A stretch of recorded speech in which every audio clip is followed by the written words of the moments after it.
หลายๆคนหรือคือสิขึ้นนะว่าสำคัญไปกรุงเทพขึ้นไปแต่งตัวงามแน่เฮ็ดงามแน่เออจักสิเฮ็ดงามไปเฮ็ดเพลินเลยเจ้าเฮาได้ซ้ำนี้หน้าตาก็ซ้ำนี้หั่นนะจะได้เฮามันงามซ้ำเลอ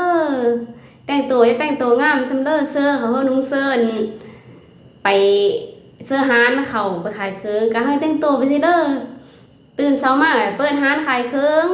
ปิดฮานมากก็นอนอยู่ห้องนี่สิเฮาแต่งตัวไปสิเด้องามก็ดอกก็เฮาก็ใช้กล้องสดค่อยไม่ได้ใช้กล้องแต่งถ้าใช้กล้องสดเพิ่นเนาะซ้ำดาราบัดมื้อมึงพอไปเลยพออยู่กองเพิ่นงามก็ดอกบัดมาเด้อบ่ดำปื้อลืออยู่น่ะเขาสิเว้าแบบนี้นะเจ้าเอ้ยการที่เฮาจะแต่งตัวงามเฮาแต่งตัวขี้ลาย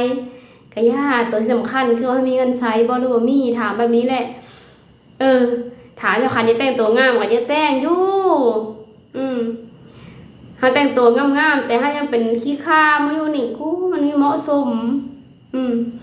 อย่างน้อยก็เฮาก็ให้ด้วยดีๆนะแต่งตัวงามสมกับฐานะเอาใครแน่อันนี้เสือเฮายังเป็นลูกน้องมาอยู่ไปแต่งตัวงามมึงจะอุ้ยแต่งตัวเกินหั่นนะคนเฮาเฮ็ดแนวเลิศมันก็มีดีขี้เสื้อบกมันก็มีดีขี้เสื้อน้ำมันก็มีดีคนดีก็เว้าควันคนโซ่ก็เว้าคันให้เริ่มก็ไม่ดี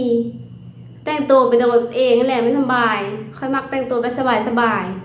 ค่อยมีมักแบบแต่งตัวงามนะเพราะติ่งตัวเองขี้ร้ายเนี่ยนะก็แต่งตัวสมฐานะตัวเองนี่แหละมีเยอะเบาหลายเจ้าพ่อซ้ำนี้